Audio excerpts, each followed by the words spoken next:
You ever notice how a guy can be so into you at first? Texting constantly, making plans, saying all the right things, and then suddenly he pulls back. Cold, distant, almost like someone flipped a switch. You're left wondering, did I say something wrong? Did I come on too strong? Was I not enough? Here's the truth that nobody tells you. It's not what you did that pushed him away. It's what you didn't know how to do. And I'm not talking about playing games or pretending to be someone you're not. I'm talking about something deep, something that speaks directly to the part of his brain that controls emotional attachment. The part that makes him crave you even when you're not around. Most women are giving men what they think men want, when what actually creates real lasting obsession is the opposite of what you've been taught. Today, I'm going to reveal something that not even most dating coaches talk about, because they either don't know it or they're too afraid to admit it. Breaks every rule out there. This is a psychological shift. It's subtle, but once you understand it, you become the woman he thinks about every day, even when he's surrounded by other options. So if you're tired of being the almost the what if or the one he used to like, stick around, because what you're about to learn isn't just advice. It's the key to becoming unforgettable. Let's dive in. Most people think attraction is about looks, charm, or confidence. But what if I told you that none of those things are the true reason someone becomes deeply attracted to you? Attraction isn't just about what's seen, it's about what's felt. And here's the unexpected truth. What really makes someone addicted to you is not how perfect you are. It's how you make them feel about themselves when they're around you. That's the part no one talks about. It's not your smile or your outfit or how witty your texts are. It's whether or not you reflect something back to him that he craves. Maybe even more than love. What he really wants is a feeling of being seen, of being respected, of being chosen. Not by someone who's desperate to have him, but by someone who's desirable enough to have anyone and yet chooses him. Most women fall into a trap early on. They think the way to keep a man's interest is by showing how available, supportive, and loyal they are. And while those are beautiful traits, they don't spark obsession. They spark comfort. And comfort doesn't make someone chase you. It makes them relax. It makes them feel safe. But it doesn't ignite that intense fire that makes them need to be around you.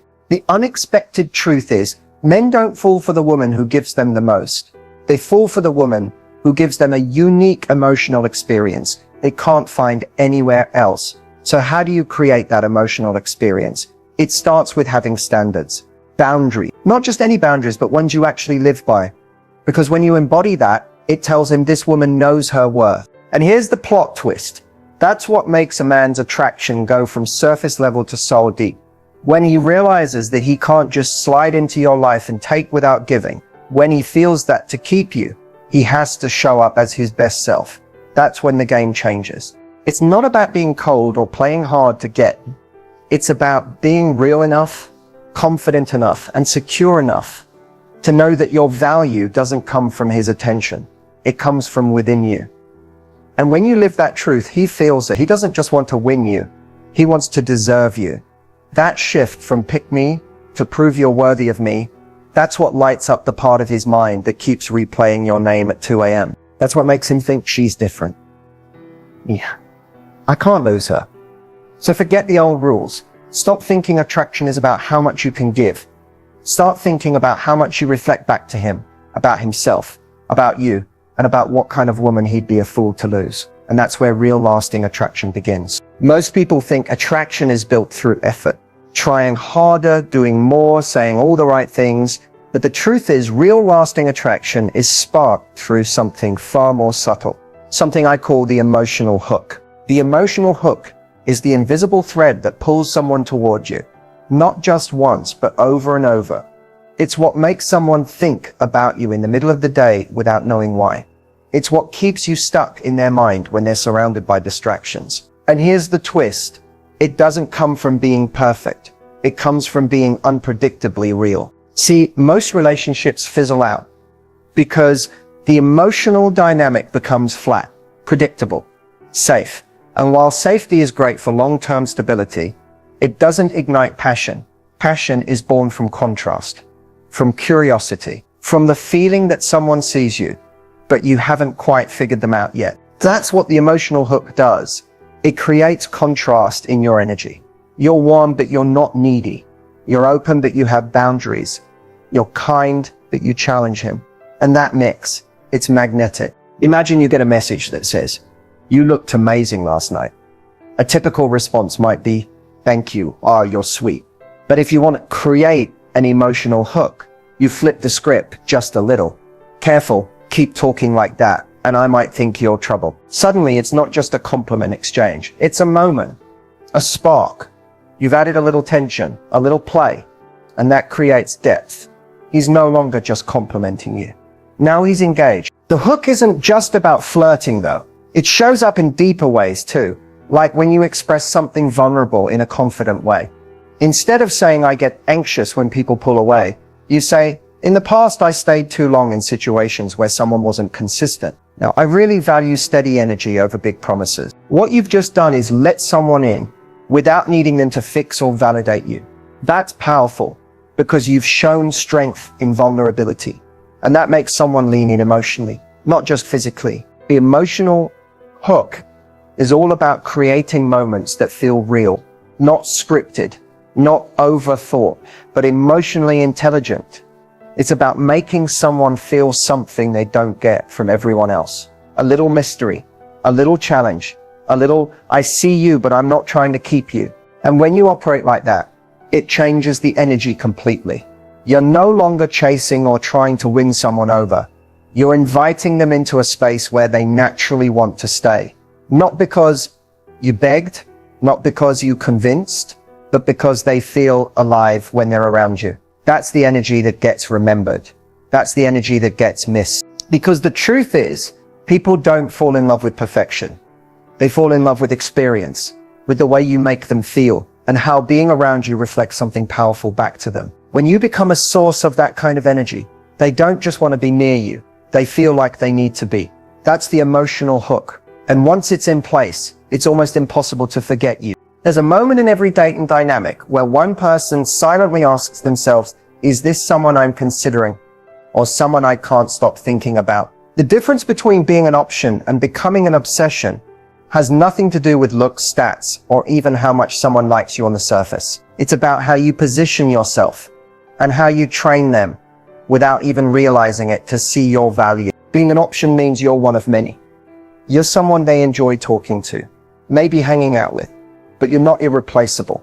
And that usually happens because you've been too available, too understanding, or too eager to please. When you're too easy to access, they stop wondering about you. When there's no mystery, no challenge, no depth, they don't feel that emotional tension that drives obsession. Obsession thrives in the space between what they know and what they want to know. So how do you shift out of the option box and become unforgettable? It starts with energy.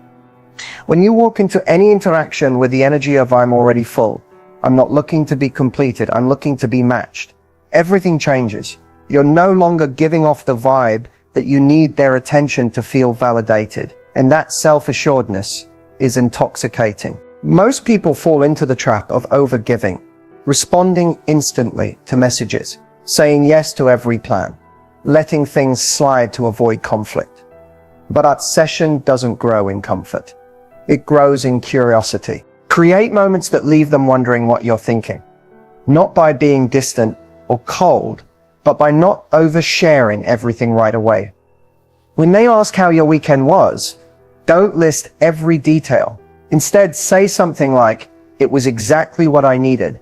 Surprisingly fun. I'll tell you about it sometime."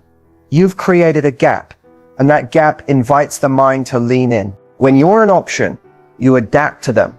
You make room for them, even when they haven't earned that space. When you're an obsession, they adjust to you because your time, your energy, and your attention are clearly valuable, and they can feel it. This also means holding standards, even when it's uncomfortable. If someone texts at 11 p.m. to hang out, and you know you deserve more, don't entertain it just because you like the attention. When you say, "I'd love to see you, but I prefer planning ahead," it shows effort. You send a message that echoes louder than any flirtation. "I know my worth." That's the moment obsession begins.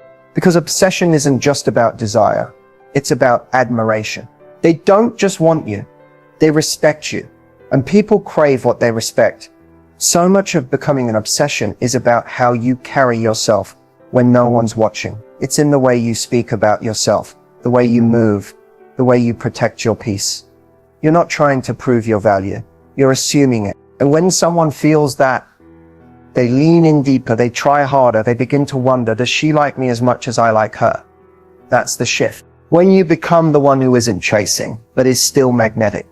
The one who gives, but only to those who give back. The one who flirts, but doesn't beg for attention.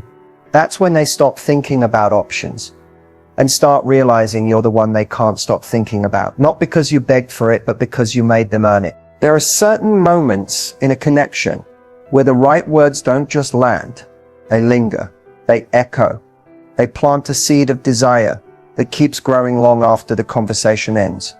And the most powerful part, these words don't need to be dramatic, poetic, or complicated. They just need spark, one thing, emotional imagination. Desire isn't purely physical, it's deeply psychological. And often, it's not what you say that ignites someone's interest, but how what you say makes them feel about what could happen next. The secret phrase that sparks this kind of desire doesn't look flashy. It sounds simple, but it hits deep. That phrase is, I don't let just anyone experience that side of me. Why is it so powerful? Because it carries a subtle weight. It says I'm selective. I don't give my full self away easily. If you get close to me, it means something. That one sentence flips the script from I hope you like me to you have to earn the best parts of me. And that shit, it creates instant tension, the good kind. It's the kind of tension that builds attraction without forcing it. You're not chasing. You're not proving. You're inviting someone to see you more deeply, but only if they rise to the level that deserves it. When you say, I don't let just anyone experience that side of me, whether you're talking about your vulnerability, your affection, your humor, your sensuality, whatever it may be, you've created a moment, one that makes them wonder, what side is she talking about? Why haven't I seen it? What would it take for her to show me more? That's where desire lives, in the space between curiosity and connection. It's not about withholding love or affection as some manipulative strategy. It's about reinforcing your value. You're saying without arrogance that access to you is earned, that your energy is intentional, that you don't just show your softness, your fire, or your loyalty to anyone who comes along and gives you attention. You create desire when you make someone realize they're not entitled to you. And when someone feels like they have to work for a deeper level of you, that's when they become invested. Emotionally, mentally, even spiritually.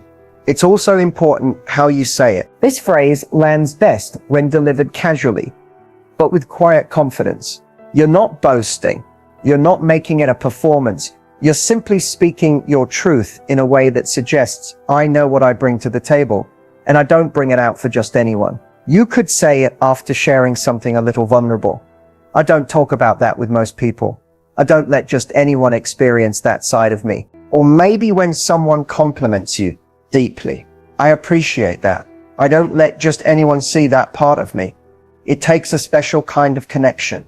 It plants the seed that they're seeing something rare.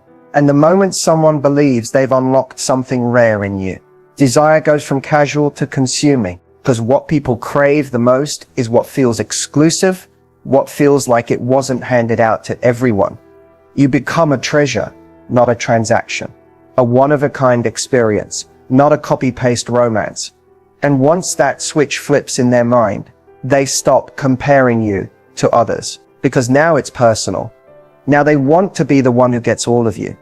Not just the part you show the world, but the part you only reveal to someone who proves they're worth it. That's not just attraction.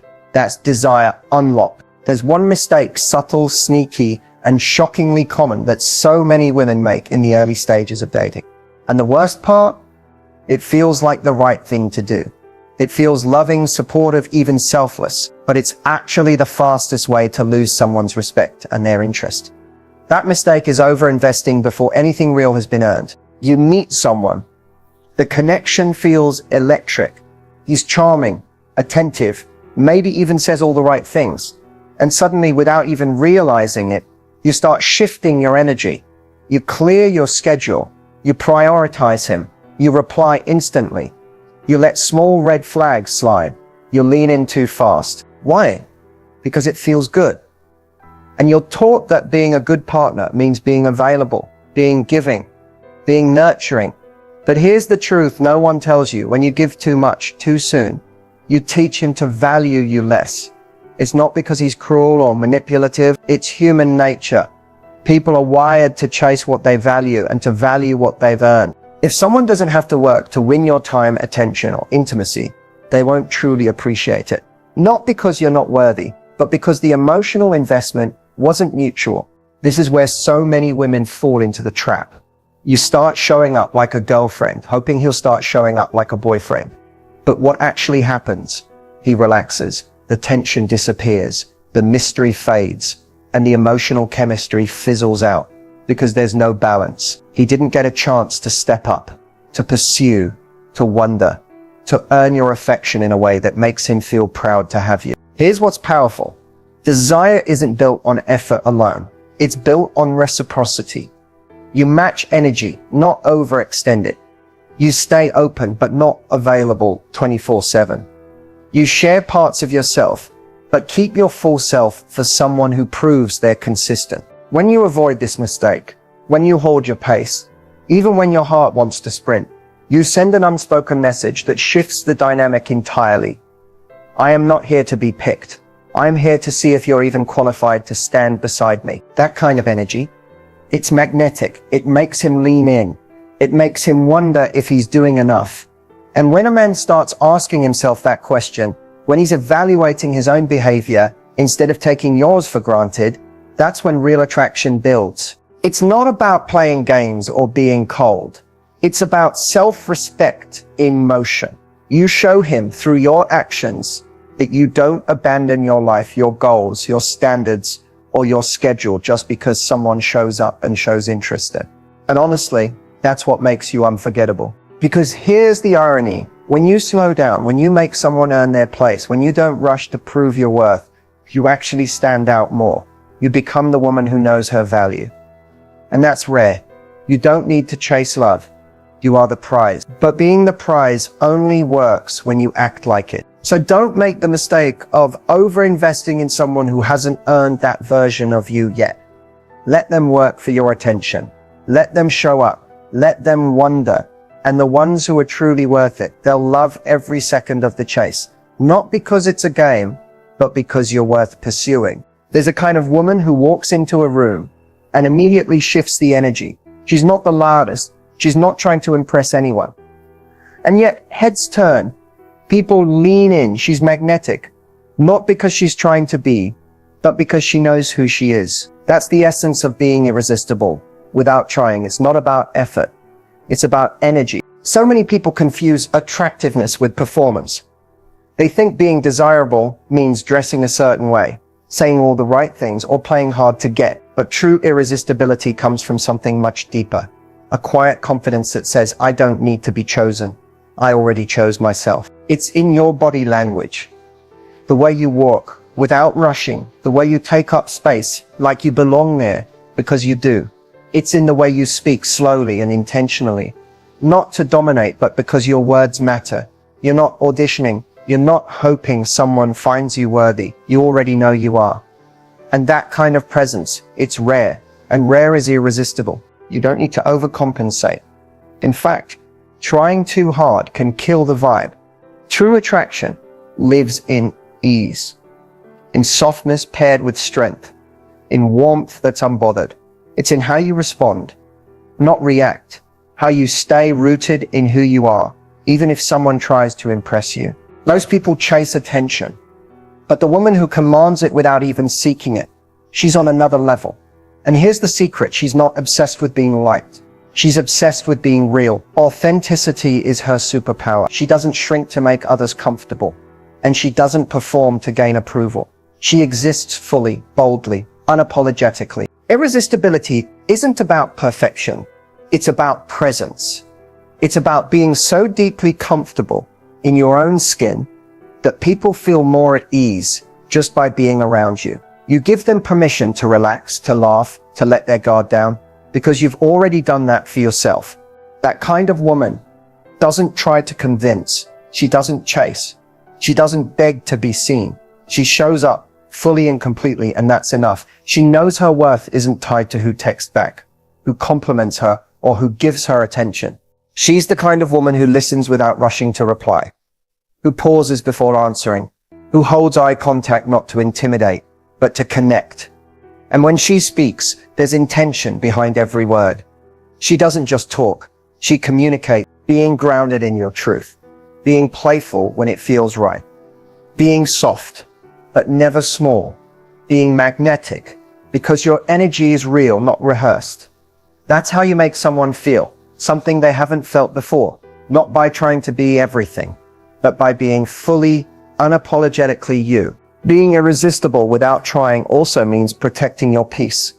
You don't let just anyone into your world. You're kind, but not a pushover. You're open, but not desperate. You have boundaries, and you don't apologize for them. That creates a level of respect that no amount of flirting or external beauty ever could. And here's the beautiful paradox. The less you try to be irresistible, the more you become it. Because it's not about proving, it's about being. And when you show up like that, when your energy says, I'm not here to impress, I'm here to connect, you become unforgettable. Not just attractive, irresistible. Let's bring everything we've talked about to life with a real-world scenario that shows exactly how these concepts play out and how you can apply them effortlessly. Imagine this. A woman named Elena meets a guy at a mutual friend's dinner party. The chemistry is instant. He's attentive, charming, and clearly interested. They talk for hours, share laughs, and by the end of the night, he's asking for her number. So far, it's the perfect start. Now, here's where most people slip into that one mistake, over-investing way too soon. But Elena doesn't.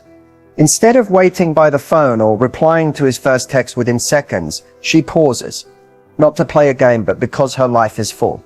She responds with warmth, not urgency. When he asks to hang out the next day, she replies with a smiley face and says, I've got plans, but I'd love to see you later this week if you're still interested. During the date, Elena is fully present. No overthinking. No trying to perform. She laughs, listens, shares stories, and when he compliments her, she doesn't deflect or downplay it. She says, thank you. I love that you noticed that. Confident, gracious, irresistible. And here's where it gets even better. At one point, he asks about something vulnerable. Her past relationship. Maybe. She smiles and says, I don't let just anyone experience that side of me.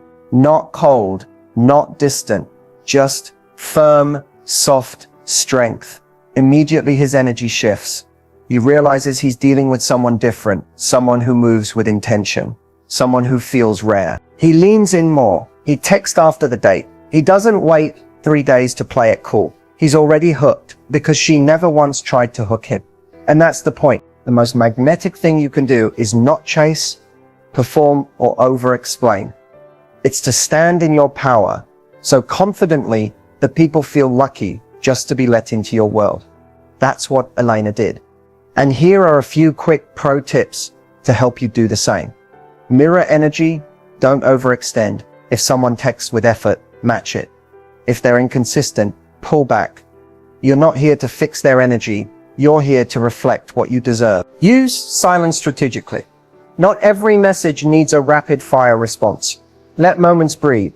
Let curiosity build. Tension is the root of attraction. Speak like your words have weight. Whether it's a compliment, a boundary, or a flirtation, own it. Say it slowly. Say it confidently. And let it land. Don't perform. Connect. Drop the pressure to be perfect. The most irresistible people are the most present. They listen, they feel, they respond with truth, not strategy. Know when to walk away. If someone doesn't match your energy, don't stick around hoping they'll wake up. Your value isn't proven by how long you wait. It's revealed by how quickly you recognize when you're not being met. Real confidence isn't loud, it's quiet. It's calm. It's the way you carry yourself when no one's watching, and it speaks volumes when they are. So take the pressure off. You don't have to chase love. You just have to show up in your power and let the right ones rise to meet you. If there's one thing you need to remember, it's this. You are not here to be anyone's option. You are here to be someone's obsession. When you embody your true worth, when you exude confidence and self-respect, You don't have to chase love. Love will chase you, and not just any kind of love. The kind that sticks, the kind that endures, the kind that becomes a lasting connection, to make him addicted forever. You don't have to play games, act cold, or pretend to be someone you're not. You don't have to beg for his attention or seek validation. What you have to do is create a dynamic where he can't get enough of you. Not because you're constantly there, but because you're elusive in the right ways. You create space, mystery, and desire by not overgiving, by setting clear boundaries, and by letting him see the value of earning your affection. The key is maintaining your own life, your goals, your passions, your boundaries, and not shifting them for anyone. When you do this, you become the most valuable person in his world, not because of anything you do, but because of who you are. So remember, be the woman who knows her worth. Be the woman who holds back just enough to make him want more. And most importantly, be the woman who attracts because she's already complete, because she already has everything she needs within herself. And when you do this, not only will you make him addicted to you, but you'll build a relationship that lasts, that's built on respect, admiration, and deep emotional connection. Because the most irresistible thing you can do is be you and make him realize that he can't live without you.